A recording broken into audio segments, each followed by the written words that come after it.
Bilangan 8 ayat 1 sampai 26 demikian firman Tuhan. Tuhan berfirman kepada Musa, "Berbicaralah kepada Harun dan katakanlah kepadanya, apabila engkau memasang lampu-lampu itu, haruslah ketujuh lampu itu menerangi yang di sebelah depan kandil. Demikianlah diperbuat Harun, di sebelah depan kandil dipasangnyalah lampu-lampunya, seperti yang diperintahkan Tuhan kepada Musa. Dan beginilah kandil itu dibuat dari emas tempaan. Kandil itu tempaan, baik kakinya maupun kembangnya, sesuai dengan apa yang telah diperlihatkan Tuhan kepada Musa. Demikianlah kandil itu dibuatnya. Tuhan berfirman kepada Musa, ambillah orang Lewi dari tengah-tengah orang Israel dan tahirkanlah mereka. Beginilah harus kau lakukan kepada mereka untuk mentahirkan mereka. Percikkanlah kepada mereka air penghapus dosa. Kemudian haruslah mereka mencukur seluruh tubuhnya dan mencuci pakaiannya, dan dengan demikian mentahirkan dirinya. Sesudah itu, haruslah mereka mengambil seekor lembu jantan muda dengan korban sajiannya dari tepung yang terbaik, diolah dengan minyak, juga seekor lembu jantan muda yang lain haruslah kau ambil untuk korban penghapus dosa. Selanjutnya haruslah kau suruh orang Lewi mendekat ke depan kemah pertemuan dan kau panggil berkumpul segenap umat Israel. Apabila engkau telah menyuruh orang Lewi mendekat ke hadapan Tuhan, maka haruslah orang Israel meletakkan tangannya atas orang Lewi itu. Dan Harun harus mengunjukkan orang Lewi itu sebagai persembahan, unjukan dari antara orang Israel di hadapan Tuhan, dan demikianlah mereka diuntukkan melakukan pekerjaan jabatannya bagi Tuhan. Setelah orang Lewi meletakkan tangannya atas kepala lembu-lembu jantan muda itu, maka haruslah yang seekor diolah sebagai korban penghapus dosa dan yang lain sebagai korban bakaran bagi Tuhan untuk mengadakan pendamaian bagi orang Lewi. Maka haruslah engkau menghadapkan orang Lewi kepada Harun dengan anak-anaknya dan mengunjukkan mereka sebagai persembahan unjukan bagi Tuhan. Demikianlah harus engkau mentahirkan mereka dari tengah-tengah orang Israel, supaya orang Lewi itu juga, supaya orang Lewi itu menjadi kepunyaanku. Barulah sesudah itu orang Lewi boleh masuk untuk melakukan pekerjaan jabatannya pada kemah pertemuan. Sesudah engkau mentahirkan mereka dan mengunjukkan mereka sebagai persembahan unjukan. Sebab mereka harus diserahkan dengan sepenuhnya kepadaku dari tengah-tengah orang Israel. Ganti semua yang terdahulu lahir dari kandungan, yakni semua anak sulung yang ada pada orang Israel, telah kuambil mereka bagiku. Sebab semua anak sulung yang ada pada orang Israel, baik dari manusia maupun dari hewan, adalah kepunyaanku. Pada waktu aku membunuh semua anak sulung di tanah Mesir, aku telah menguduskan semuanya bagiku. Maka aku mengambil orang Lewi, ganti semua anak sulung yang ada pada orang Israel, dan aku menyerahkan orang Lewi dari tengah-tengah orang Israel sebagai pemberian kepada Harun dan anak-anaknya untuk melakukan segala pekerjaan jabatan bagi orang Israel di kemah pertemuan dan untuk mengadakan pendamaian bagi orang Israel supaya orang Israel jangan kena tulah apabila mereka mendekat ke tempat kudus. Lalu Musa, Harun, dan segenap umat Israel melakukan yang demikian kepada orang Lewi tepat seperti yang diperintahkan Tuhan kepada Musa mengenai orang Lewi. Demikianlah dilakukan orang Israel kepada mereka. Orang Lewi itu menghapus dosa dari dirinya dan mencuci pakaian mereka. Kemudian Harun mengunjukkan mereka sebagai persembahan unjukan di hadapan Tuhan dan mengadakan pendamaian bagi mereka sambil mentahirkan mereka. Sesudah itu masuklah orang Lewi untuk melakukan pekerjaan jabatan mereka di kemah pertemuan di bawah pengawasan Harun dan anak-anaknya. Seperti yang diperintahkan Tuhan kepada Musa mengenai orang Lewi, demikianlah dilakukan mereka. Tuhan berfirman kepada Musa, inilah yang berlaku bagi orang Lewi. Setiap orang yang berumur 25 tahun ke atas wajib bertugas supaya ia bekerja pada kemah pertemuan. Tetapi jika ia berumur 50 tahun, haruslah ia dibebaskan dari pekerjaan itu, sehingga tak usah ia bekerja lebih lama lagi. Ia boleh membantu saudara-saudaranya di kemah pertemuan dalam menjalankan tugas mereka, tetapi tidak usah lagi ia menjabat pekerjaan itu. Demikianlah harus kau lakukan kepada orang Lewi mengenai tugas mereka. Lukas 2 ayat 1 sampai 20. Beginilah pembacaan firman Tuhan. Pada waktu itu Kaisar Agustus mengeluarkan suatu perintah menyuruh mendaftarkan semua orang di seluruh dunia. Inilah pendaftaran yang pertama kali diadakan sewaktu Kirenius menjadi wali negeri di Syria. Maka pergilah semua orang mendaftarkan diri masing-masing di kotanya sendiri. Demikian juga Yusuf pergi dari kota Nazaret di Galilea ke Yudea, ke kota Daud yang bernama Bethlehem, karena ia berasal dari keluarga dan keturunan Daud, supaya didaftarkan bersama-sama dengan Maria, tunangannya yang sedang mengandung.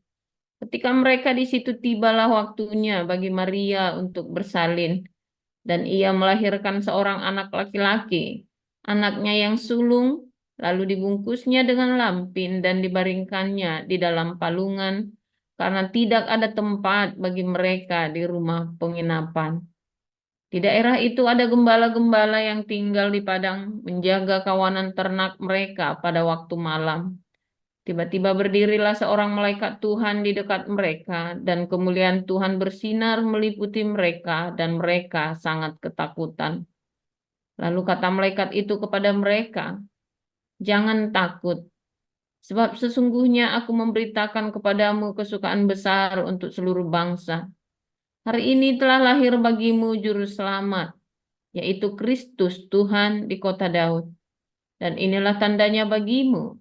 Kamu akan menjumpai seorang bayi dibungkus dengan lampin dan terbaring di dalam palungan."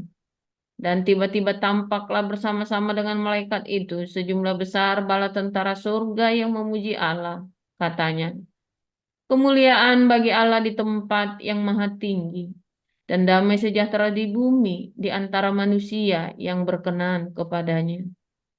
Setelah malaikat-malaikat itu meninggalkan mereka dan kembali ke surga, gembala-gembala itu berkata seorang kepada yang lain, "Marilah kita pergi ke Bethlehem untuk melihat apa yang terjadi di sana, seperti yang diberitahukan Tuhan kepada kita."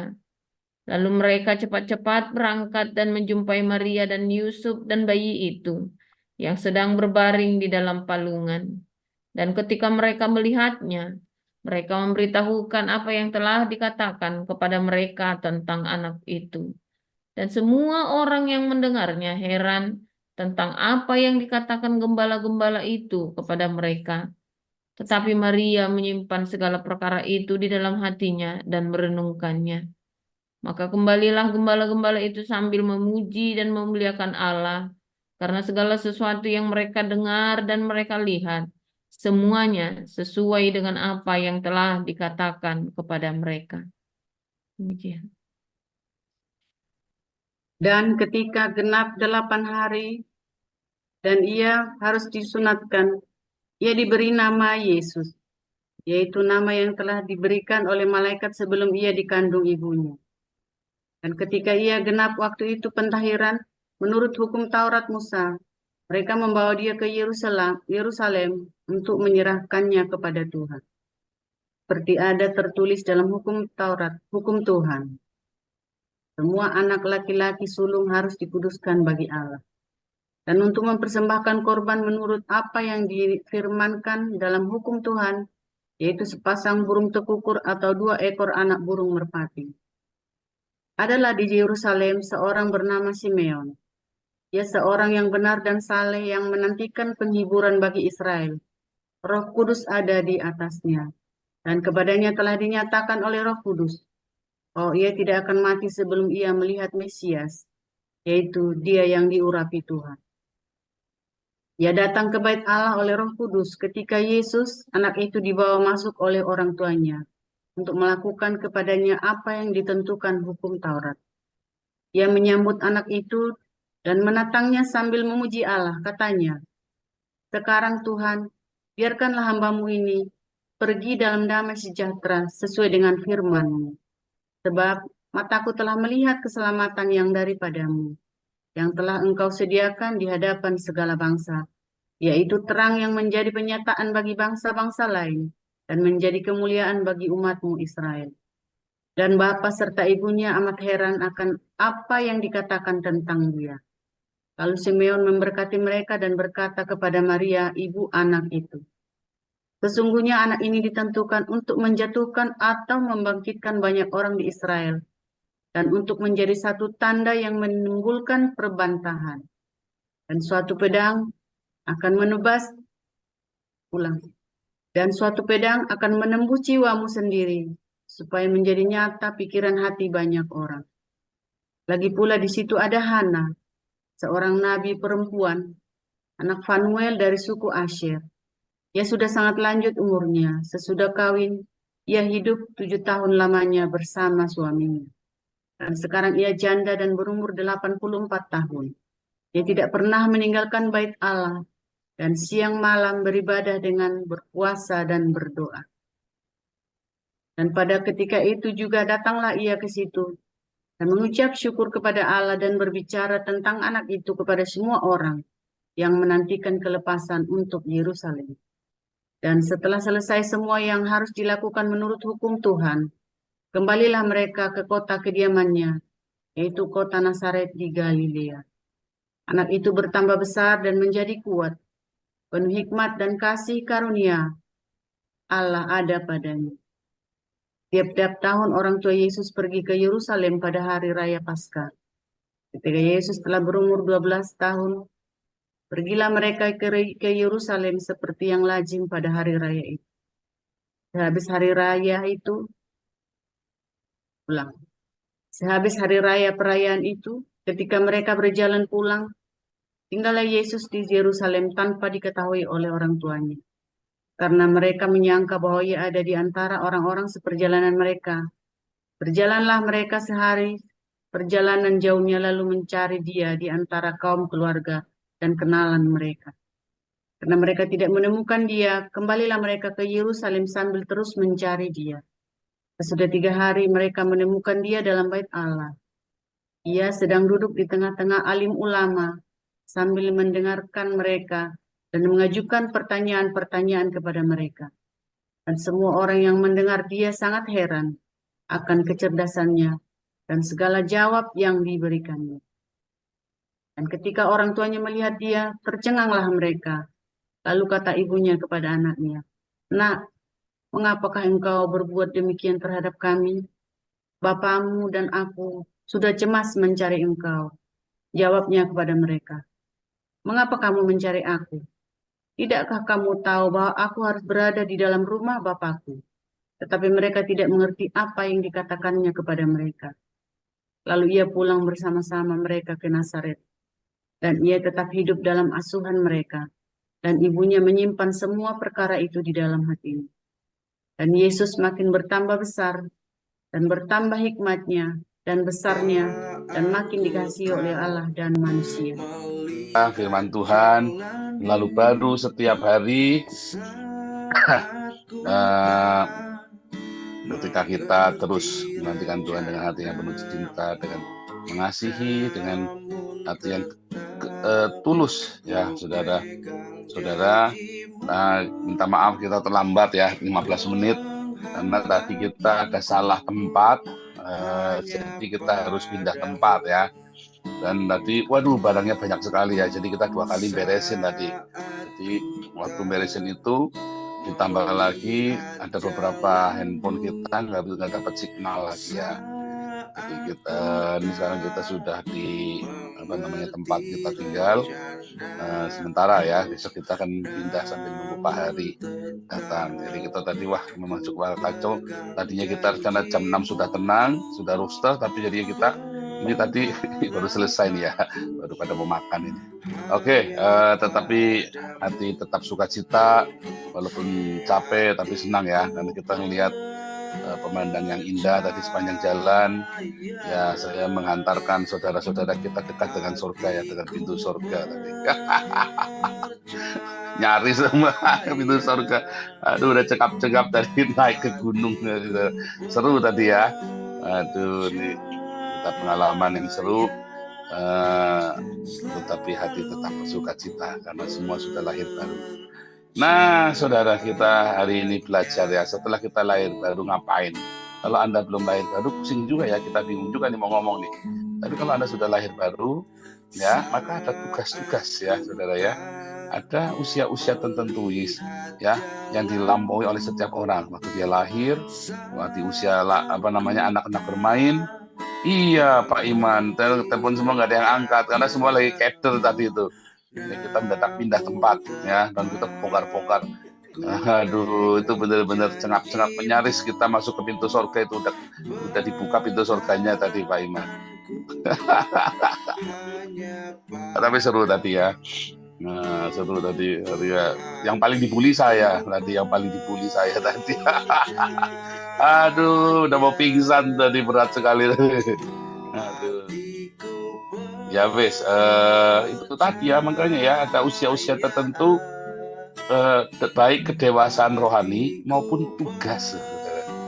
Anda sadar nggak sadar, ya setiap hidup Anda, setiap orang melewati masa-masa yang Anda nggak akan bisa balik dalam periode itu. Di periode itu kita pencobaan itu kan diulang, ujian itu kan diulang sampai kita lulus, sampai kita terbentuk karakternya. Tetapi ada periode-periode pelayanan yang kamu tidak bisa balik. Ya nggak bisa balik. Kalau sudah kamu nggak bisa ya sudah, nggak bisa. Ya, gitu ya. Jadi apa itu? Wah, itu panjang banyak ceritanya ya. Kalau kita detail satu-satu. Tetapi yang jelas ada periode di mana orang-orang itu lahir baru dan dia mendapatkan semua yang manja dari surga, dimanjakan. Saya pernah bikin satu quotes ya. First chance, ketika kamu baru lahir baru, ya banyak hal-hal yang kamu tabur yang buruk di masa lalu, kamu tidak perlu menabur, tidak perlu menuai. Saya ulangi ya, pada saat kita lahir baru, benar-benar lahir baru, ya bukan pura-pura ya. Ya banyak yang pura-pura soalnya, artinya nggak ada. Tapi orang yang benar-benar lahir baru dan serahkan hidupnya total sama Tuhan, banyak hal yang dia tabur yang buruk di masa lalu, tetapi dia tidak tuai. Karena Tuhan tidak mengizinkan benih keburukan itu tumbuh. Sama kan? Kalau kamu nanam benih yang baik kan belum tentu benih yang terbaik itu juga tumbuh. Sama. Kalau Anda nanam benih yang buruk, belum tentu benih yang buruk itu juga tumbuh. Karena Tuhanlah yang memberikan pertumbuhan. Jahit ya. Nanti diulangi lagi quote-nya saya ya. Ketika Anda menabur benih yang baik, belum tentu tumbuh benih. Sama saja, ketika Anda menabur benih yang buruk, belum tentu benih yang buruk itu akan tumbuh dan Anda menuai keburukan itu buahnya. Tetapi itu hanya karena privilege, karena kemurahan, kebaikan Tuhan. Ketika kamu lahir baru pertama kali, sebagai bayi-bayi rohani. Maka misalnya Orang tuamu tuh nyupang tuyul di Gunung Kawi, tumbalnya anaknya, atau kakekmu, atau buyutmu, tumbalnya adalah keturunan ketiga. Misalnya kan gitu kan. Ada, saudara ya, tumbalnya adalah keturunan ketiga. Tetapi ketika kamu lahir baru, kamu bisa tolak itu, saudara. Deklarasi. Saya tidak, orang tua saya makan buah mentah, saya tidak akan sakit gigi atau sakit perut. Orang tua saya ya saya. Gitu. Ya akan tiba saatnya, janji Tuhan ya, akan tiba saatnya orang tua makan buah mentah, anak tidak akan sakit gigi. Dulu, ya, sebelum kamu terima Yesus, orang tuamu pakai tumbal, kamu yang nanggung. Tetapi zaman sekarang, ketika kamu terima Tuhan Yesus lahir baru benar-benar, kamu nggak perlu nanggung. Tolak itu di dalam nama Yesus. Ya, itu lahir baru, first chance. Ya, everything is free, gratis. Ya, tetapi second chance. Ya, tweede kans, kesempatan kedua. Kamu harus bayar semuanya. Pertama kali lahir baru, kamu mendapat privilege dari Tuhan. Bahkan kamu sudah sakit, sudah mau mati aja, kamu bisa sembuh. Kamu banyak bikin kejahatan di masa lalu, bisa lolos. Sungguh, saudara, itu terjadi. Ya, tetapi kalau kamu sampai tinggalkan Tuhan, kesempatan kedua, apapun yang kamu tabur akan kamu tuai. Semua buruk yang kamu tabur, kamu tuai. Karena kamu harus disucikan, dimurnikan, dibersihkan. Saudara. Kesempatan kedua itu habis-habisan kamu nanti. Samson, dia bayar dengan nyawanya, matanya buta, saudara ya. Seperti Daud, habis semua keluarganya. Ya kan? Kesempatan pertama semua gratis, kamu dapat privilege, kamu dimanja. Jangan sampai kamu bikin ruwet, saudara, sama Tuhan. Begitu kamu bikin ruwet, setan hajar, kamu ditagih kamu sama bunga-bunganya. Ditagih, saudara, sama setan. Karena kan kamu dapat perlindungan, dapat proteksi, dan kamu nggak bayar setoran sama setan. Ya kan, istilahnya kan kamu nggak bayar setoran. Begitu kamu selodeh dengan hidupmu, nggak disiplin, kamu bayar setoran. Sak bunga-bunganya ditagih sama setan. Kedua, masuk masa-masa belajar. Tanganmu itu tangan dilatih, ya, belajar segala hal. Ya, pengetahuanmu di dalam firman Tuhan. Pengetahuanmu di dalam firman Tuhan. Ya. Samson Betawi ya, Simpson ya. Jadi yang kedua adalah pengetahuanmu saat kau belajar. Makanya Paulus berkata, kamu harus tambahkan kepada imanmu pengetahuan, tambahkan kepada pengetahuan kesalehan. Itu masa-masa fase-fase yang harus kamu lalui, saudara. Itu menambah pengetahuan, belajar, ya. Menambahkan pengetahuan itu belajar. Bukan buat sport otak loh, saudara. Hati-hati loh. Karena ada masa-masanya kamu nggak akan mau tahu lagi. Kamu merasa sudah tahu semuanya, kamu tidak mau tahu lagi. Oh, ada masa-masanya, hati-hati, saudara. Ya, kamu merasa sudah sok tahu. Ya, diajari yang benar nggak mau, karena merasa sok tahu. Ya, serius, ya. Itu masa-masa belajar. Di masa-masa belajar, kamu belajar yang benar. Yang benar itu apa? Kamu lihat, belajarlah kepada orang yang buahnya jelas. Jangan belajar kepada orang yang buahnya nggak jelas. Ya, serius, saudara ya. Ada banyak orang, banyak teori, banyak dogma, dia nggak ada buahnya. Kamu nggak usah belajar sama dia. Belajarlah kesederhanaan pada orang yang buahnya jelas. Buah jiwa-jiwa, buah karakter, buah pelayanannya dia, keluarganya semuanya diberkati. Kamu belajar sama mereka. Ya, jangan yang hedonisme. Belajarlah sama hamba Tuhan yang sederhana hidupnya. Jangan belajar sama hamba Tuhan yang bermewah-mewah. Ketiga, saudara, masa kamu di dalam pencobaan, diuji, disucikan, dimurnikan. Ya, kamu belajar. Ketika kamu belajar pengetahuan, maka pengetahuan itu kamu harus praktekkan. Kalau tidak bisa dipraktekkan, berarti pengetahuanmu salah atau kamu yang kleset.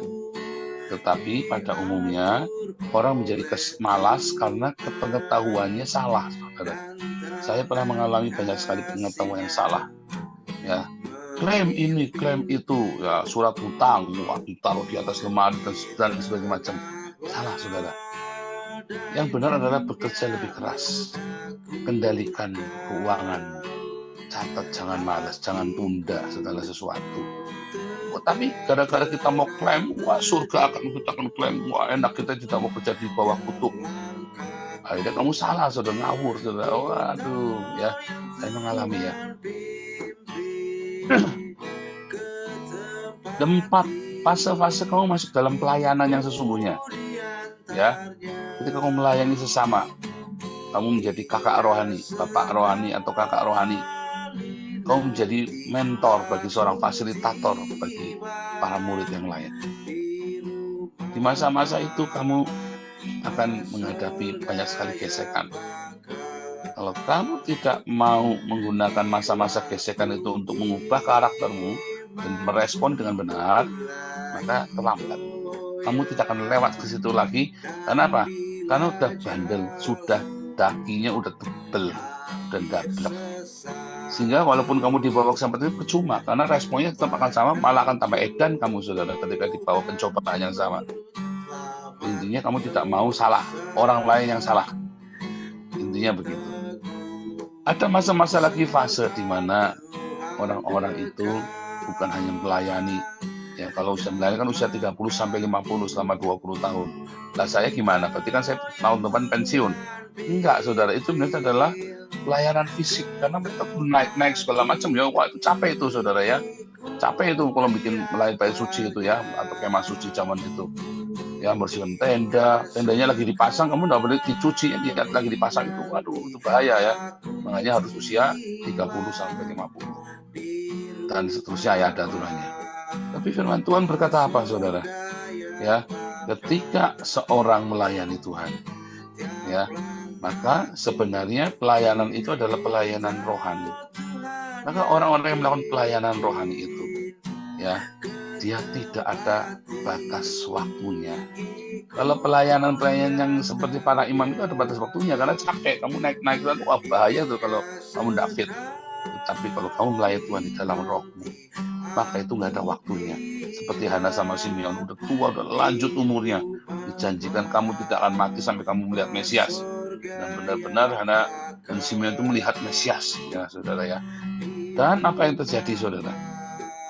Yang terjadi adalah kalau orang-orang sudah masuk masa-masa seperti Hana dan Simeon, ya, maka orang-orang ini dia hatinya lembut, saudara, dan dia bisa mengerti begitu. Kenapa? Karena dia masih fase melayani secara rohani. Banyak orang melakukan pelayanan itu pelayanan kedagingan, ya, pelayanan kedagingan. Wah, sekalipun dia aktif di gereja jempalitan itu kedagingan, ya kan? Dari mana taunya? Ya dari uji saja. Ya senggol bacok apa enggak? Ya, iman, saudara. Orang yang melayani Tuhan lama-lama hatinya dilembutkan pasti. Tetapi kalau dia nggak lembut, walaupun dia sudah melayani, jangan-jangan dia kemasukan lembut, saudara ya, hati-hati, saudara. Beneran. Nah, hidupmu harus murni. Makanya saya bilang, bagi orang punya cinta, ya, firman Tuhan selalu baru bagi setiap orang yang punya cinta, yang hatinya murni, kamu akan lolos, ya. Tidak ada usia pensiun. Kalau ada pendeta emeritus, pendeta emeritus itu pendeta pensiun, ya. Tetapi melayani Tuhan di dalam rohmu tidak ada kata pensiun sampai di hari tuamu, ya, kamu bisa terus bilang, Yesus engkau baik dalam hidupmu. Bisa, saudara. Dan itu melayani Tuhan ketika kamu dihina, ketika kamu di pojokan, kamu tetap berkata, Yesus engkau baik, aku percaya padamu. Wah, itu melayani Tuhan. Tidak lekang oleh waktu, tidak lekang oleh panas, tidak lekang oleh tahun, seperti Hana dan Simeon. Ya, saudara ya, itulah melayani Tuhan. Jangan sampai purna tugas. Wah, Tuhan dulu itu sudah bukan bagian lagi. Tidak bisa, saudara. Semakin kamu melayani Tuhan, kamu makin direndahkan. Maka itu, kalau kamu cuma aktif tok, itu bukan melayani Tuhan. Ketika gesekan itulah melayani Tuhan. Kalau kamu cuma direndahkan, salah paham, kamu cuma kalau kamu cuma tiap hari ya namanya gampang lancar semua ya, melayani Tuhan, kumpul sana kumpul sini makan-makan, itu bukan melayani Tuhan, itu kumpul-kumpul. Oh tapi saya besok ya belum tentu. Oh tapi kalau saya lakukan ini diakoni ya belum tentu, saudara. Melayani Tuhan itu ketika ada konflik dan kamu bisa meresponi dan kamu tidak jera, kamu tetap hadapi bersama dengan Tuhan Yesus. Itulah melayani Tuhan. Dan tidak ada kata pensiun, itu kan dulu saya sudah tua dan tidak mau lagi. Ya, hati-hati, berbahagialah orang yang didapati oleh Tuhan yang sedang bekerja ketika Tuhannya itu datang. Tuhan Yesus memberkati.